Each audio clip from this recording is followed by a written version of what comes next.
ஒரு தாயோடைய கோபத்தை இங்கே காமிக்குது. அவருக்கே ஒரு தாயோட கோபமாக தெரியும், ஒரு தாய் எப்படி கோபப்பட முடியும்னு இந்த இடத்துல காண்பிக்கப்படுது.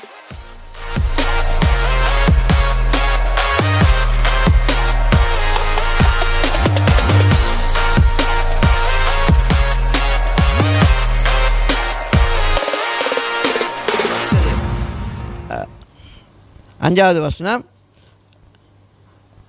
ஹோசியா 13:8.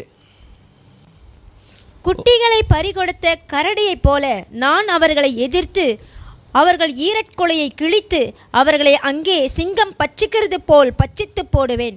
காட்டு மிருகங்கள் அவர்களை பீறி போடும்.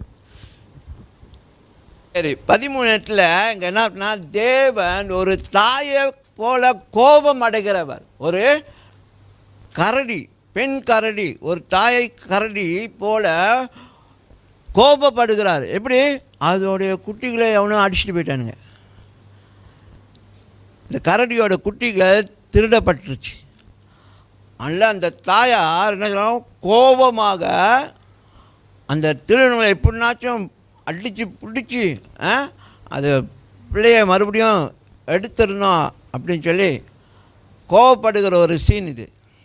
அப்போ ஒரு ஒரு தாயோடைய கோபத்தை இங்கே காமிக்குது. அவருக்கே ஒரு தாயோட கோபமாக தெரியும், ஒரு தாய் எப்படி கோபப்பட முடியும்னு இந்த இடத்துல காண்பிக்கப்படுது. இங்கேயும் அவரோட தாயின் தன்மை காண்பிக்கப்படுது. நீங்கள் விட்டுருவீங்களா? உங்கள் பிள்ளைங்களுக்கு யாச்சும் சேதப்பட்டுனா, உங்கள் பிள்ளைங்களோட பொருளை திருடிட்டாங்கன்னா விட்டுருவீங்களா? இறங்கிற மாட்டோம், அப்படின்னு